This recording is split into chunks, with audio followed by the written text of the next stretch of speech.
Each morning, the first thing many of us reach for is our cell phone. We wake up, turn off our alarm clock, and check what's new on social media.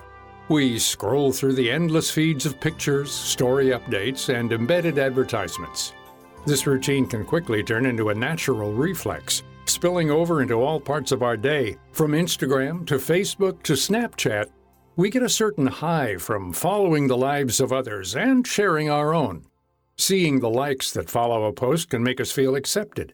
But are these feelings of community or addiction? I think social media just emphasizes our addiction to being internal. We tend to go in a lot in our lives, so we are trying to fix certain emotions or feelings or change the way we feel. And so social media plays into that. You know, we get to express some of that junk without the exposure of being judged, you know, like truly being judged, right? We get to just say what we want and using this kind of online persona. That's Gary John Bishop, a best-selling self-help author. He says that while this reliance on social media throughout the day can deliver little bursts of happiness, what effect does it have on our mental health? Social media has become this kind of all-consuming thing. It seems like this is where we go when we express our most negative agreement and disagreement, and it's the most baseline way to connect with other human beings, you know, through that medium of agreement and disagreement. The sense of power and inclusion we feel through this online community can be positive, but it can also lead to hyper-analyzing our own lives. We form a reality of how life should be, but often forget that what we're seeing is rarely the full snapshot of a person's life, just the best highlights. We stare longingly at the luxurious lifestyles of influencers, their positivity, smiling selfies, sculpted bodies, and from those painstakingly crafted angles and false candor, we wonder what it takes to achieve that level of perfection. Judging others from a glance has become part of our nature, whether it's online or the person sitting next to you on the subway. We're looking at other people and immediately jumping to conclusions. That is, we're sitting there picturing a scenario in our head like, oh, they've got nice shoes and a nice purse and a nice phone, and, well, clearly that person has a good life. I mean, we have no idea what's going on with that person. So we're so busy presenting this persona of our own and being in judgment of others. And that's one thing I do want people to get is everybody's struggling with their own thing. I don't buy people's online personas. I don't. I really want people to get there's a truth behind all of that, right? Bishop says this constant comparison can feed into a state of discontent. It's challenging to be a human being, and it's challenging to understand what it is to be a human being. Social media is fine as a plaything, but it's not a way of life. There's nothing can quite match the connecting with real human beings in a real conversation, and maybe even the kind of conversation that actually makes a difference rather than just provide some kind of narrative, a description of how life is going, rather than being that person just reporting on your circumstances. How about getting in there and having the kind of conversations that actually move life, that move things forward. And as much as social media connects and creates a platform for conversation, it can still be easy to fall into feelings of isolation. The big concern I have about that is this kind of ever-diminishing connection with other human beings. And we are creatures of language. We are creatures of conversation. We weave the rich tapestry of our life and how we feel about our lives in communication. That is both in communication with ourselves and others. Despite this web of relationships, the internet is everywhere, and it can be tough to shake feelings of inadequacy. The media we consume can have a lasting impact. Dr. Parker Valargo is a facial plastic and reconstructive surgeon at the New Orleans Center for Aesthetics and Plastic Surgery and sees this firsthand. He, along with other plastic surgeons, are increasingly working with younger and younger patients with specific wants. Right now, millennials comprise approximately 20 to 30% of plastic surgery practices. I've been told in our circle of professionals that that number is actually going to increase to about 70% over the next 5 to 10 years. The more that we're seeing millennials or the younger generation in their 20s and 30s who are more technologically savvy will come in and have specific complaints about the way that they appear in certain lighting or the way that they appear when they take selfies. In 2017, the American Academy of Plastic and Facial Reconstructive Surgery found that 55% of facial plastic surgeons have seen a patient that's requested a procedure in order to look better on social media. Belargo says many millennials have specific non-surgical enhancements in mind. Those will include things like toxin, which is Botox, Dysport, or the newest one, Jeuveau. And that serves to temporarily relax muscles. So that helps with wrinkling and fine lines and that sort of thing. The second most common thing that they'll come in and request from a non-surgical standpoint is filler augmentation. So that is most commonly performed in that generation in their lips or under their eyes or in their cheeks. And then, of course, now we're in a situation where we can non-surgically perform a reduction in the double chin area or non-surgically contour their body. And the way patients find examples is shifting. Many bring in pictures of influencers and celebrities with looks that are trending, not taking into account the filters and edits in each photo. Snapchat selfie filters are notorious for setting unrealistic standards by adding a glow to the face, accentuating lips, and increasing the size of eyes. For patients with an idea in mind, it's easier than ever before to achieve the look. It can be as easy as searching hashtag lip fillers, and an entire feed of posts and pictures highlighting that specific trait pop up.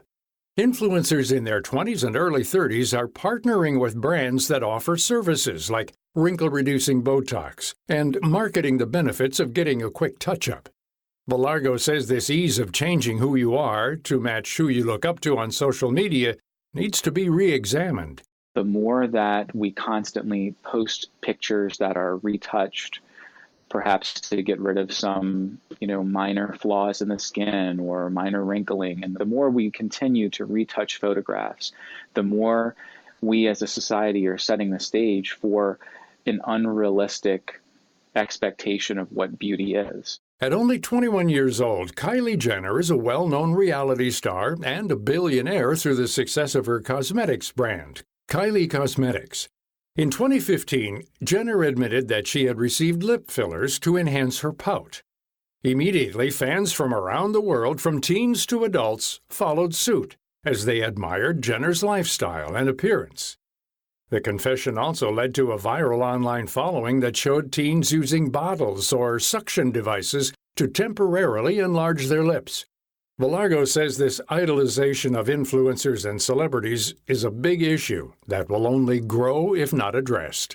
Even though they come in with more examples of social media influencers or celebrities, it's a matter of trying to dial back their expectations into something that's realistic and something that I can realistically help them achieve. If patients are unwilling to see that certain things are not achievable, then that's a red flag for both me and plastic surgeons in general, because it shows that they perhaps don't have realistic expectations or are seeking surgery for the wrong reasons. It's been well studied that social media can cause anxiety and depression. Sometimes these unrealistic expectations can also be a sign of body dysmorphic disorder, a mental illness that leaves people fixated on certain perceived flaws in their appearance, leading to anorexia, bulimia, excessive plastic surgery, and more. Body dysmorphic disorder is something that we see on a regular basis. I think now that more people are aware that they can change certain things about their appearance, they're coming in more.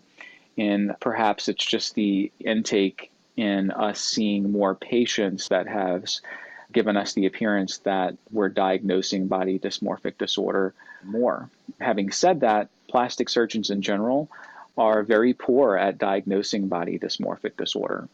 And that is something that we're working really hard on in our academy to try to pick up on more, because really patients with body dysmorphic disorder cannot be helped with plastic surgery. Really what they need is to be treated by a psychologist or psychiatrist so that they can deal with things from an emotional standpoint rather than a physical standpoint. This drive for perfection is not just a problem in the U.S., it's a global phenomenon. According to a recent article in the South China Morning Post, more than half of the plastic surgery clients in China are under 28. Valargo says society needs to be more cognizant of social media's relation to this issue and its damaging effects. The way to create change is to lead by example. Publish untouched or unedited photographs or unfiltered photographs so that others can see that beauty comes in various shapes, forms, and we don't need to constantly edit things in order to have an appreciation of beauty. Really, that's what this is all about, is looking and feeling your best and being the best version of yourself, not trying to change your appearance to look like somebody else. To find out more about this topic, Gary John Bishop and Dr. Parker Valargo, visit our website at viewpointsonline.net. You can also follow us on Instagram and Twitter at Viewpoints Radio. And subscribe and listen to our show anytime on Apple Podcasts, Google Play, and Spotify. Our writer-producer for this segment is Amira Zaveri. I'm Gary Price.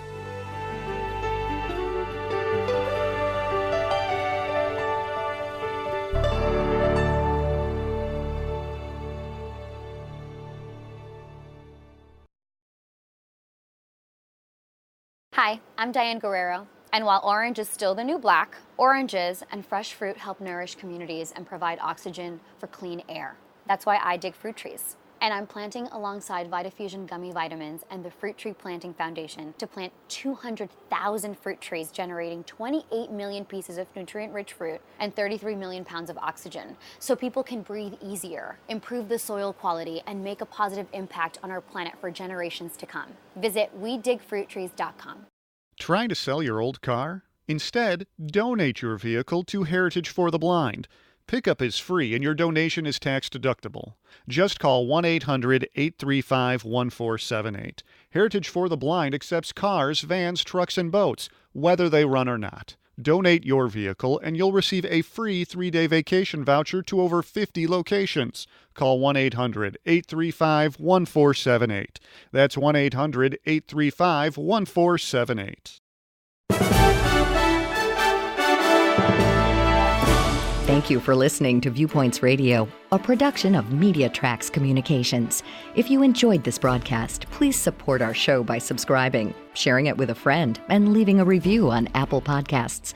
You can find more Viewpoints stories on Apple Podcasts, Google Play, Spotify, and viewpointsonline.net. Also, follow us on Instagram and Twitter at Viewpoints Radio.